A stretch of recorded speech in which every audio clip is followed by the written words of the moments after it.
We're recording, Wendy. Oh my goodness, I can't even. It's too much. Okay, I'm gonna put you up here so I can see you better. I can see what I'm doing here. Look at you. You look so warm and cozy. It's so cold and nasty outside. Have you gotten snow already?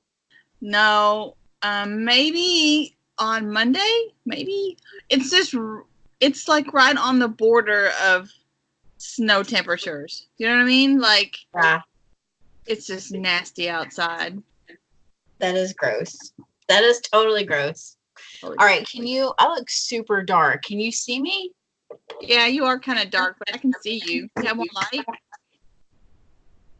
It's like trying to put a lipstick on a pig. Let me see. Lipstick on a pig. Let me see. This is like high-end podcast editing equipment. Your aunt liked. All I can say is thank goodness for the sunroom. This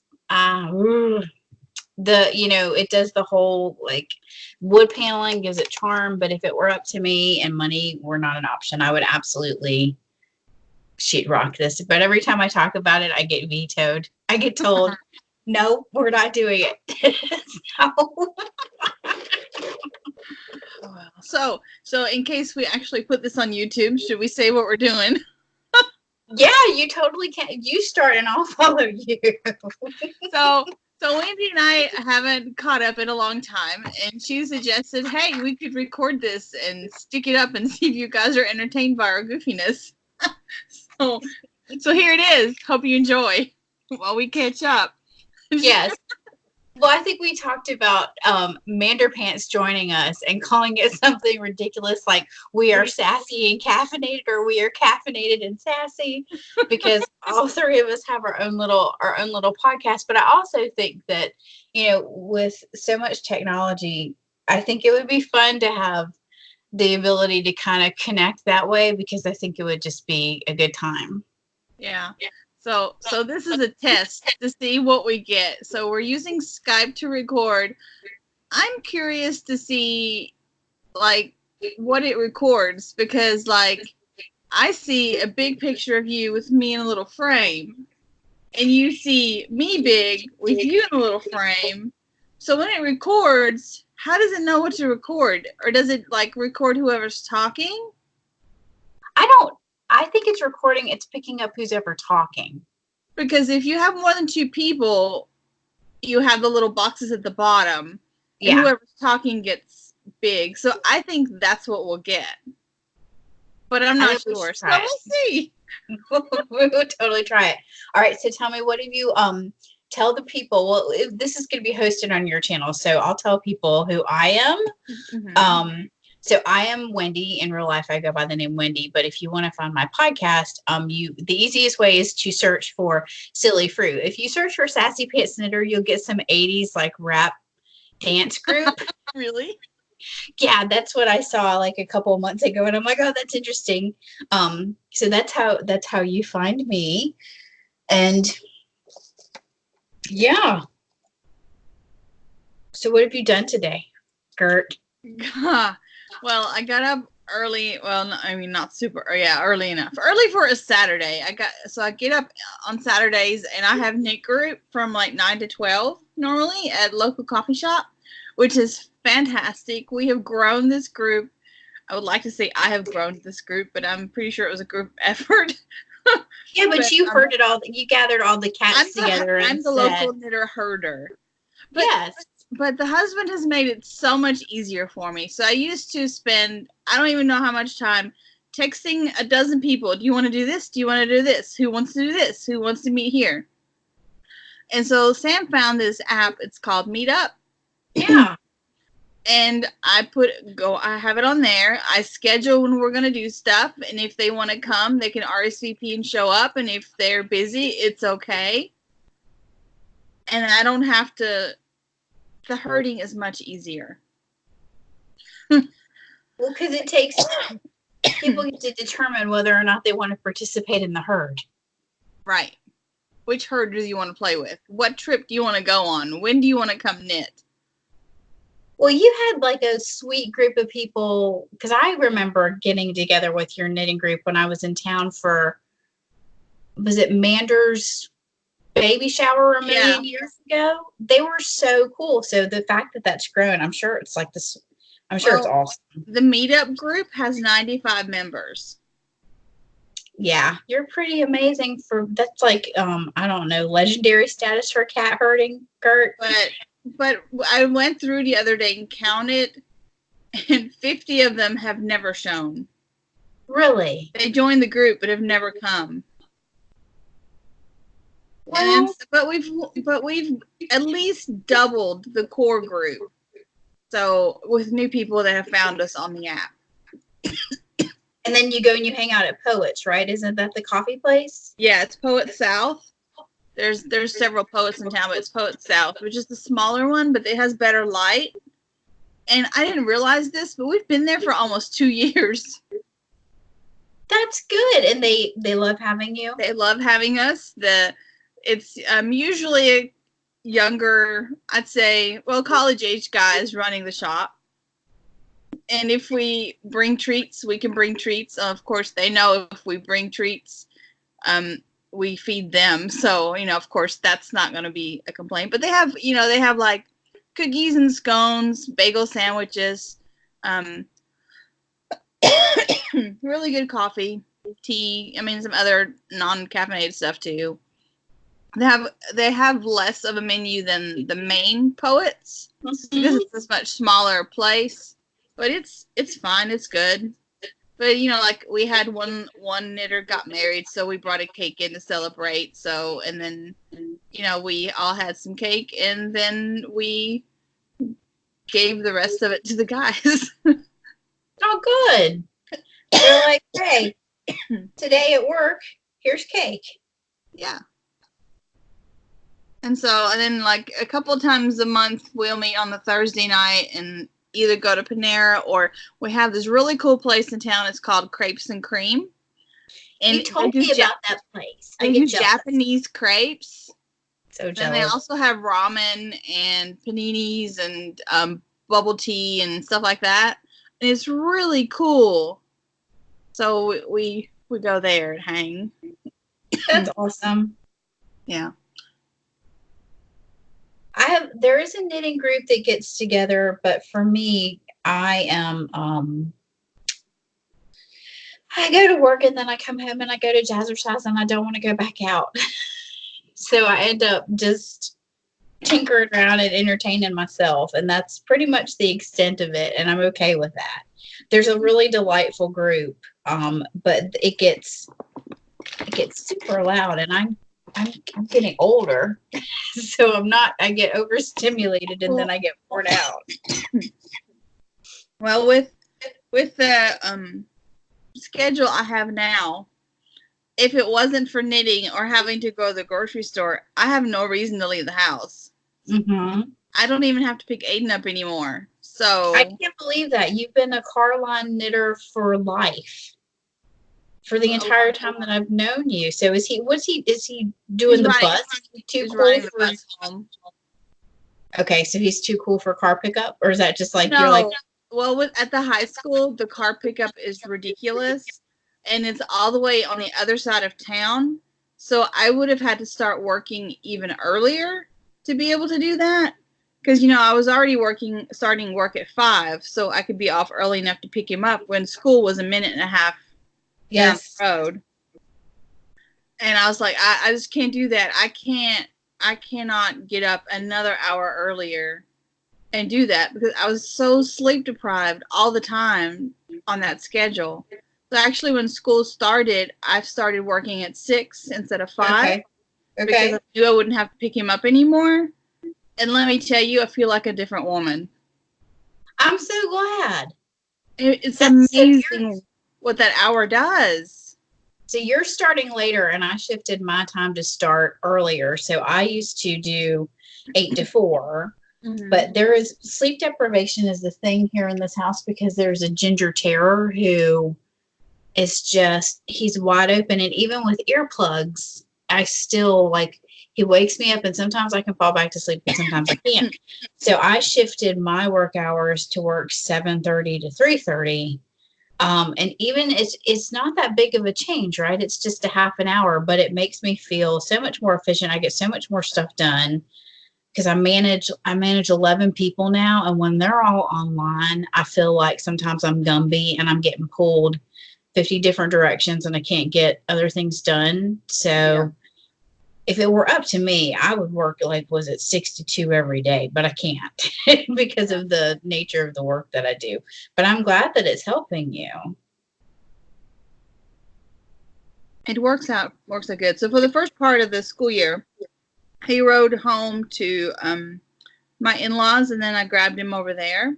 Mm-hmm. My nephew's in the same grade and school and whatnot, and he's never ridden the bus. And last year the bus to our house wasn't coming through until nearly 5. I had seen it at 4:30, between 4:30 and 5, several times. And I'm like, that's just too late. He has homework and stuff. We're not, you know.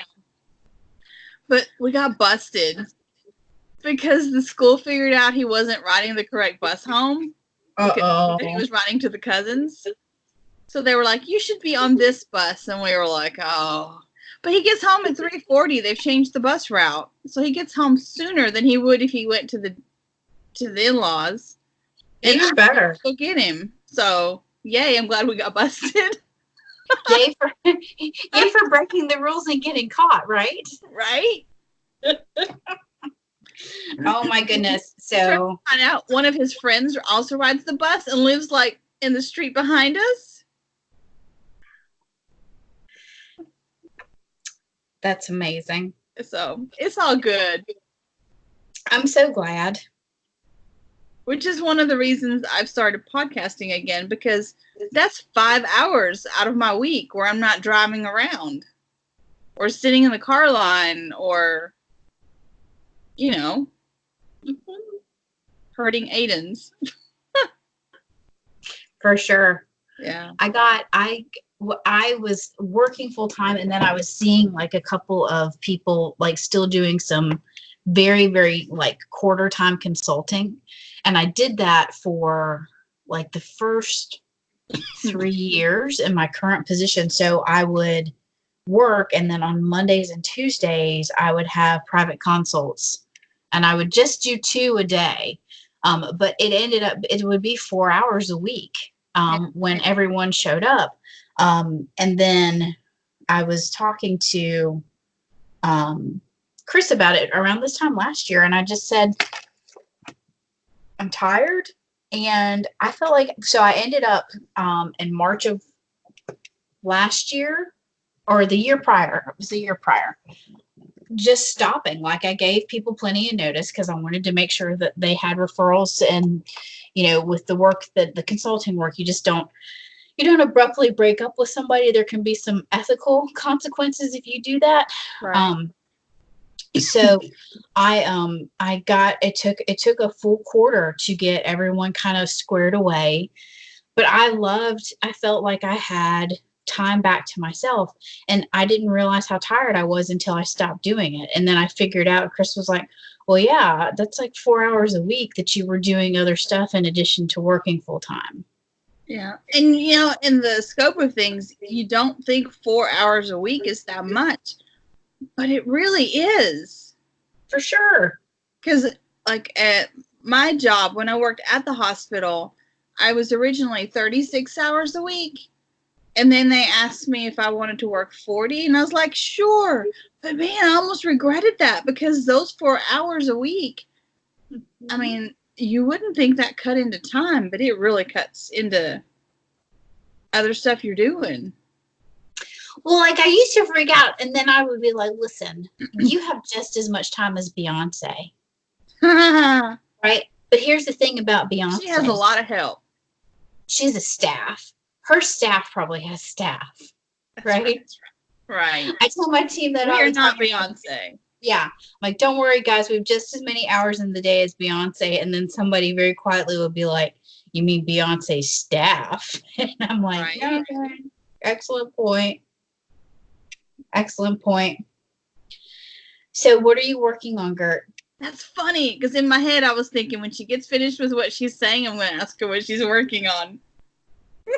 I asked you first. I'm working on my boxy. It was beautiful when you finished it the first time, but I so applaud you for pulling it out. I always have loved how thorough you are about your knitting. You're way smarter about that than I am. I would be like, I knew I wouldn't wear it the way it was. It needed to either be longer, or so it would be like a dress. Mm-hmm. Which I didn't have yarn for that. Or it needed to be more narrow. Otherwise, I knew I wasn't gonna wear it. Mm-hmm. The colors that you picked were perfect for you, though. Thank you. It was all sash diving. Well, you know what it reminds me of, and I don't. Did you ever do a breathing space by Vera Valimaki? I don't think so. So, so the way that you striped it, it almost looks like to me like the first half. So the breathing space is basically that beautiful sweater where it's got striping and then it kind of comes in at an angle. Oh yeah, I know the sweater. Yeah. And the way I remembered when you finished it the first time, I was like, golly, it's just beautiful. So I'm sure it's going to be amazing, even more so now. The joke was, so I knit this to begin with 3 years ago, and it was right before the fade craze started. So the joke was I started the fade.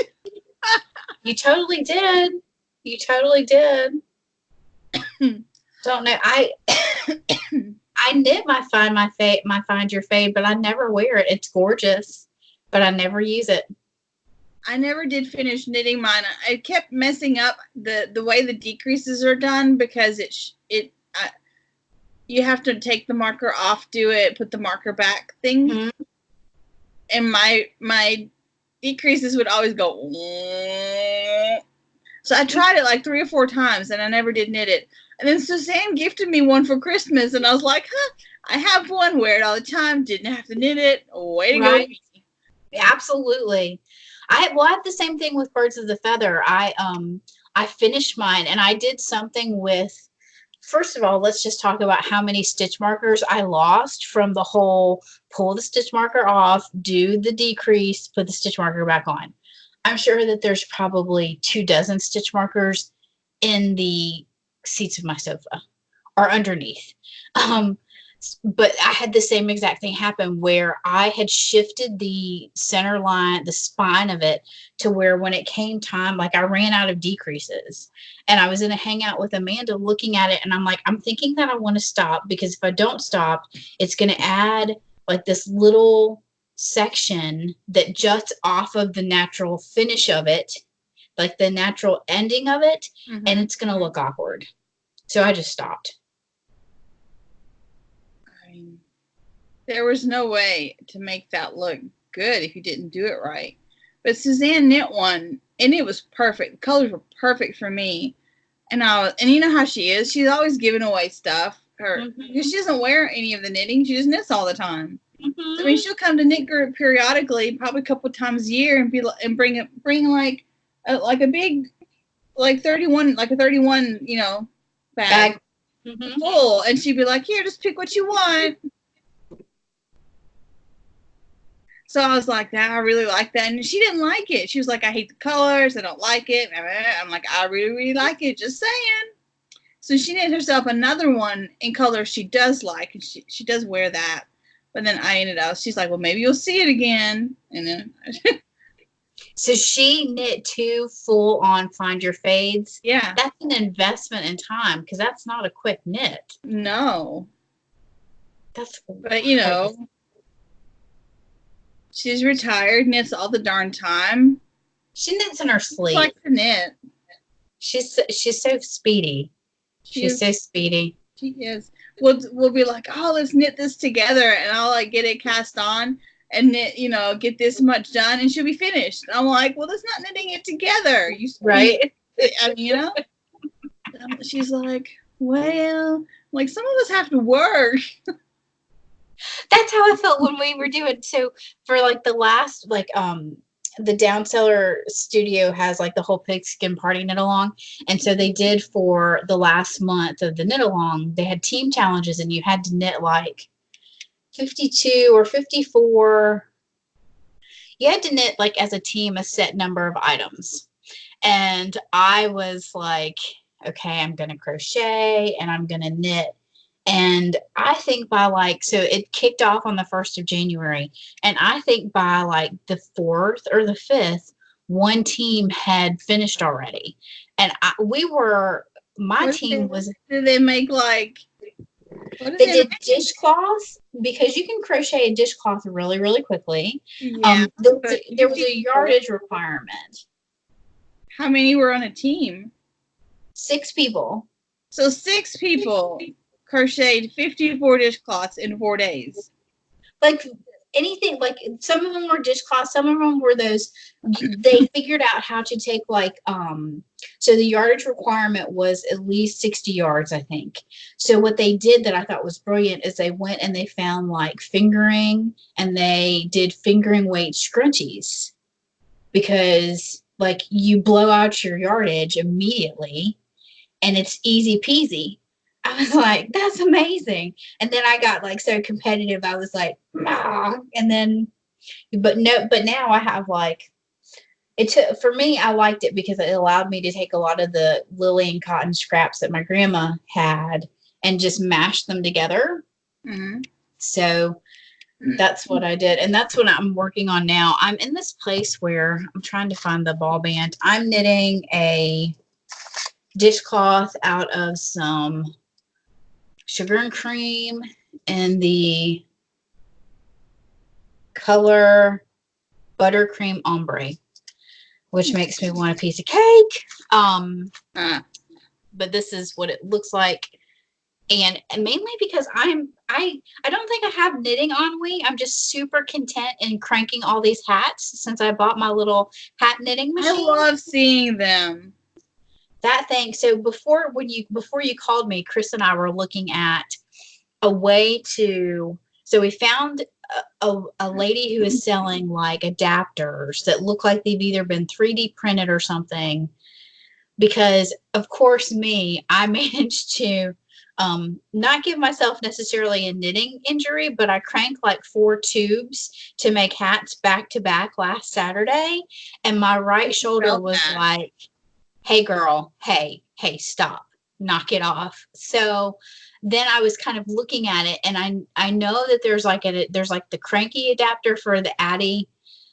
So I don't know. Chris is smarter than I am around stuff like that. So we're going to try to figure out how to do it. But the minute that you start tinkering, what I want to do is figure out how to do an adapter that you can put on the machine, because the moment that you take that machine apart, you have voided the warranty and you can't send it back.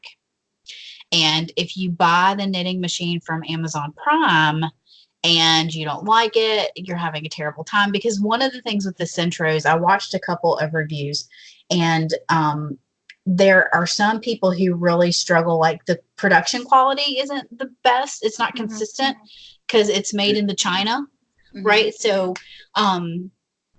so if you get it and you don't like it and you buy it, if you have Amazon Prime, you can return it and they will refund you, and you jump through that hoop.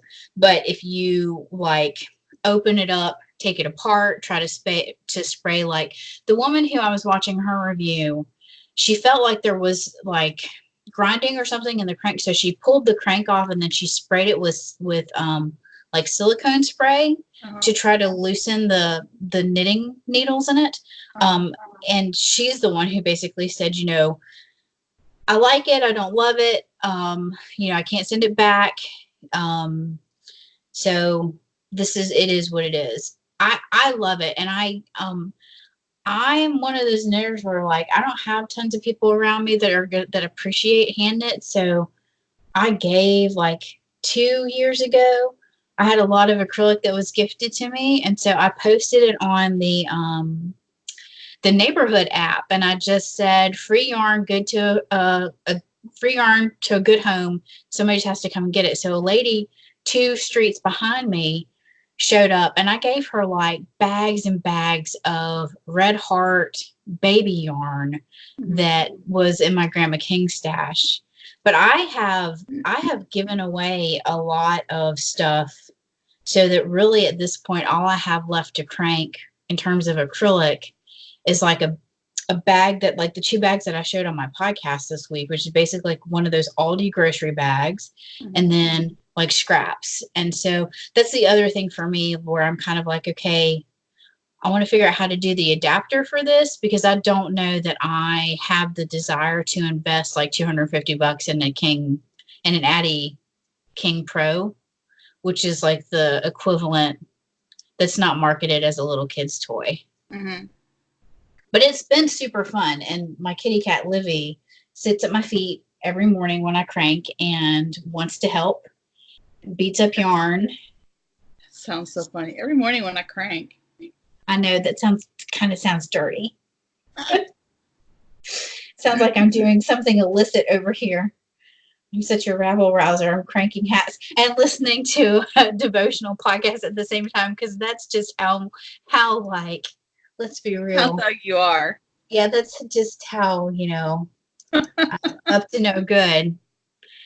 So I'm like, I finished, I brought one of the things to show off.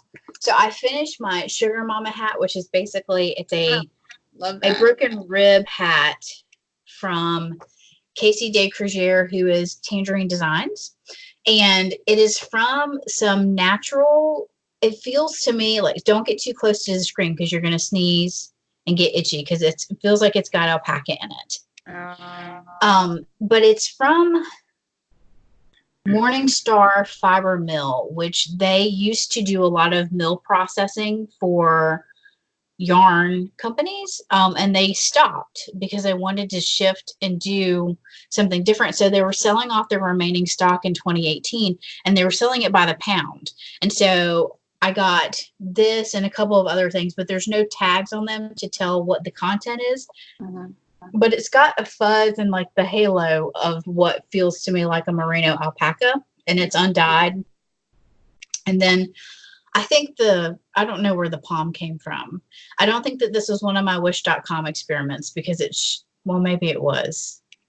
I can't remember, but I finished it this morning. But I'm just in this place where if I don't know what I want to knit, then I'm going to just put washcloths in my hands and then go and knit some of those and then crank hats. And then when the mood strikes me, I'll pick up something else. I'm not feeling knitting sweaters. I've knit a lot of cowls. So I'm just kind of in that place where I'm like, okay, well, this is where I am right now. Yeah. I'm just really in I want to finish things on the needles thing. However, did you see, and here I have a picture of it, I think, or I can pull it up on my phone to show it off. Did you see the post on Instagram by the Lemonade Shop where she knit a band for her Apple Watch? No. Let me see it. You're going to do it. You're going to make like 15 of them. I'm totally going to do it. Because it's awesome. Let me see here. Can you see it? Oh my goodness. That's perfect. You're going to awesome. And so I went to Amazon and found. Okay, show me what you're doing. Okay.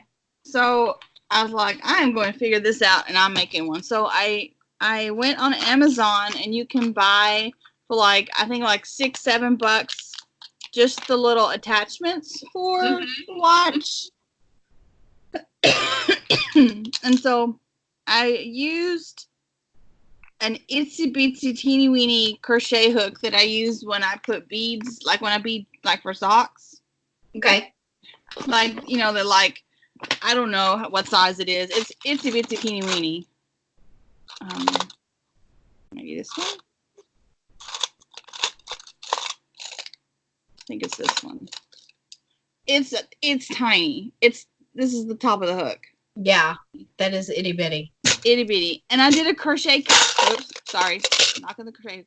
I did a crochet cast on, and I might change it because I think I put 15 on, and I think 10 would have been enough.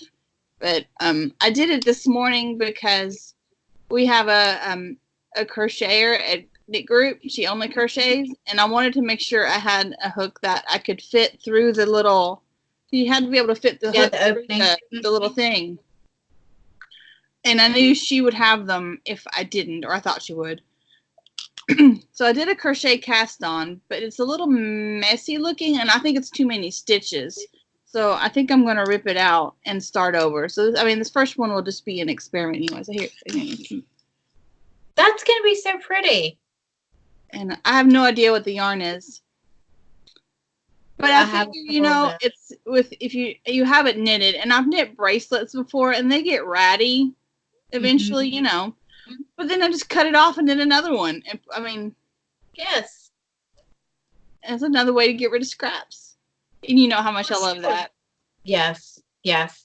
I think, Gert, I figured it out accidentally. I think that my little hat knitting machine can handle fingering held double. Oh. I figured it out accidentally. I figured out how to basically do the big tube to make a hat, and then when you're finished with the set number of rows, you use scrap yarn because it's easier to pick up the stitches and cinch the hat that way, and then just pull the scrap yarn off of it. And I wasn't paying attention to what I was doing, and I grabbed some Knit Pick Stroll and like the green, it was like a green forest color. And I'd already, somehow or another, I had caked it fingering double already. I was maybe using it for something else and it didn't work.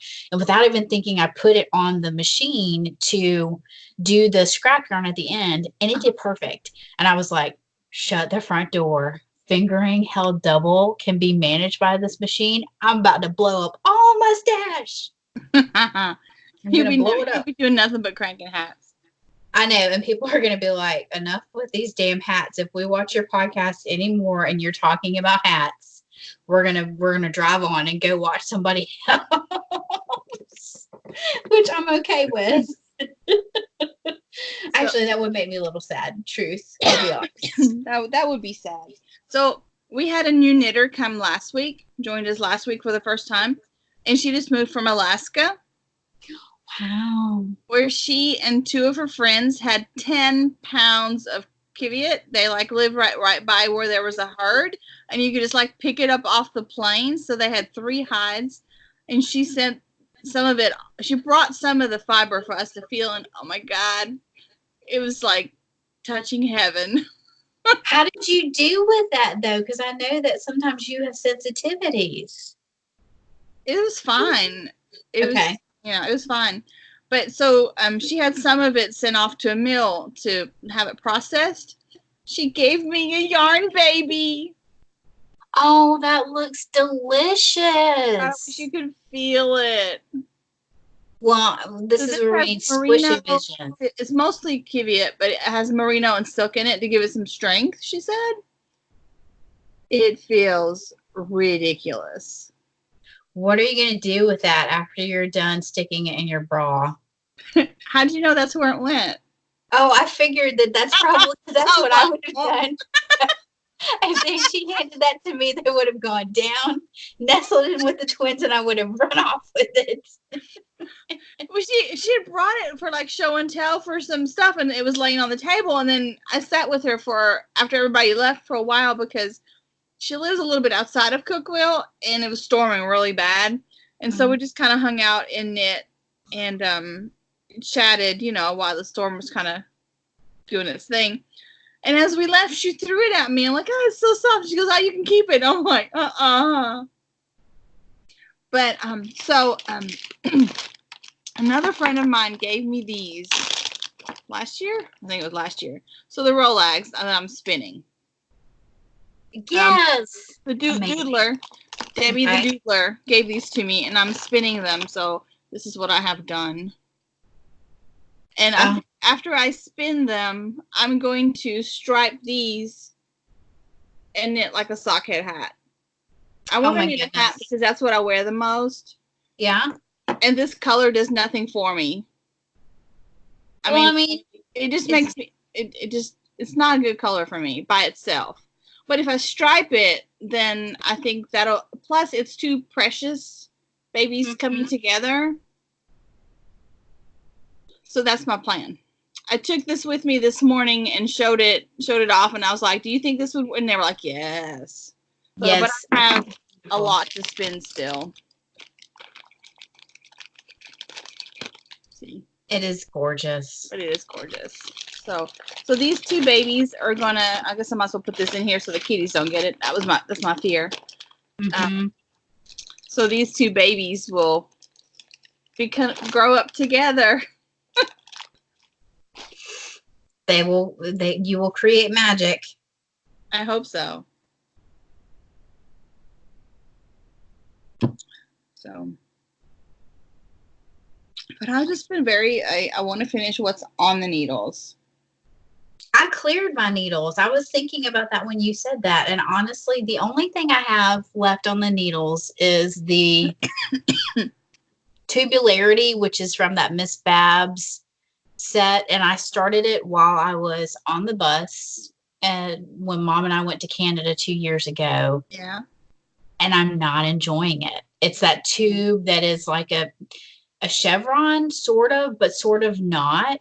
And it's just not an enjoyable knit the way that I'm having to use the stitches. And so I was like, well, I'll just pull it out and find something else, but I haven't found anything else. So the only other thing that I have that's in like progress in the middle, projects in flight, are like scrap blankets. And that's, I mean, pretty much my leftover fingering at this point will go into like my Drunken Granny stitch blanket, which is just a variation of a granny square crocheted thing. And I'll hold it double and do that. But that's really all I have. I want to, after I finish my memories blanket, and I think I have maybe 12, 14-ish little squares left. I want to start a northeasterly blanket. I bet you would love that. I feel like that might be fun. One of the ladies, we were looking at the pattern at knitting, was like, that would make a great table runner. And I need something on I have a cedar chest that I use as an ottoman in the living room. So I might cast it on. And then, well, I'm going to cast it on. And then if I don't like it, like if I think it's going to be too annoying as to knit like a whole blanket, it's going to be a table runner for the living room, which maybe I'll just knit the table runner and just make that the thing, because I do want something on there. And that seems like a good idea. I think you should do it because I want to see what you do with the colors, because I've always appreciated how you have a way of putting colors together so that everything looks beautiful. Thank you. I really like the ones where people have made them fade or gradiate, you know, but that's some serious planning out if you're doing a whole blanket and you're having to do all these different spots. But for a table runner, when you only have maybe like 3 of the chevrons wide, probably, I don't know how big they end up being, maybe 4. Although I would either do like 3 or 5. I don't like 4s. I like odd numbers. I feel like it looks better. We'll just have to, I don't know, I'll have to cast it on, see how big it is. Maybe for something smaller that's not like a full-on blanket, I would do that. But then also, maybe it'll just be scraps. I have knitting for April planned. So April's going to be Neon April again, right? So I'm super excited about that. Okay. I have a different background to use for April already. Oh my God, wait till you see. I can't wait. It's going to be awesome. And then, so I went through my fingering scraps and I pulled out all the neon ones, put them in a bag. So I think I'm going to knit an outline, which is what I knit in December, but all neon colors, all neon scraps. That's going to be amazing. It's going to make me so happy. I can't wait to see it. I might need to be like, you may do some homegrown LASIK surgery on some eyeballs. Like LASIK by osmosis or something. I'd be like, I'm going to blow all the screens out with the color. Actually, most of it's going to be primarily hot pink. Evidently, hot pink is what I have the most of. Shocking. There's like lime green and yellow and orange and like electric blue, and I can't wait. I'm shocked that you have so much hot pink. Said no one ever. It's the only pink to have, man. Only pink. This is so true. This is so true. Well, do you want to stop here and see how this experiment worked? Yes, I'm really curious. So we've jabbered on for 40 minutes, so we'll see how long that takes. So it says that we should both have a copy. Where's the chat thing? We should have a chat thing. Let's see, open conversation. Okay, so supposedly it's going to put this recording, a link to it or whatever, in the chat, which means you should be able to get it also.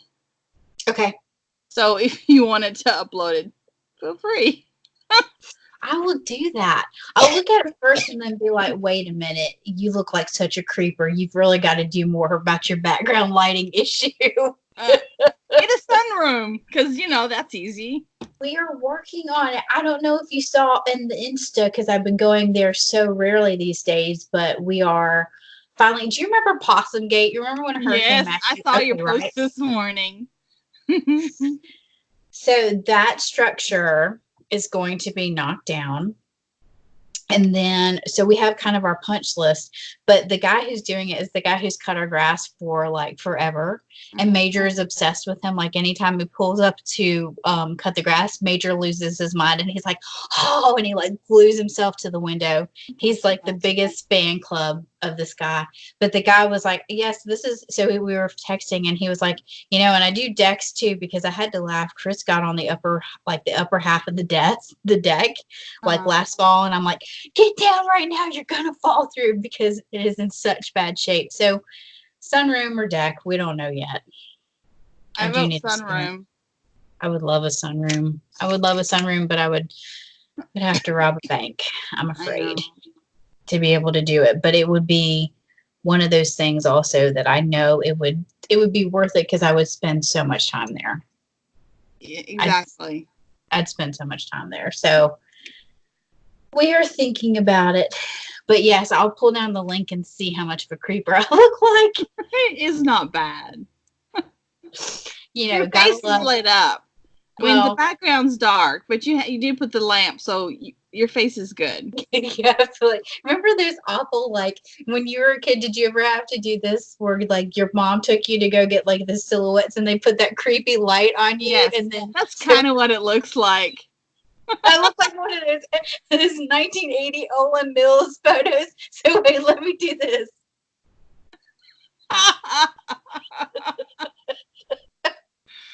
Oh my god. Okay, so yes, let's see how this works, and then I will take real steps to remedy the 80's the 80's Olan Mills creeper. That should be the episode title. I can make that happen. All right. Well, then let me get out of your way so that I can just see what this looks like for us. And if it's a success and people actually watch it, then we might come back and do it again. And then maybe we can pull Mander in. Should this work and actually get posted on YouTube? Leave us a comment if you liked it. And if you don't, listen. If you don't, just skip move it. On. It's okay. Like, don't leave us a comment. Yeah. We want good vibes only. That's good vibes only. Okay, I'm going to stop the recording here.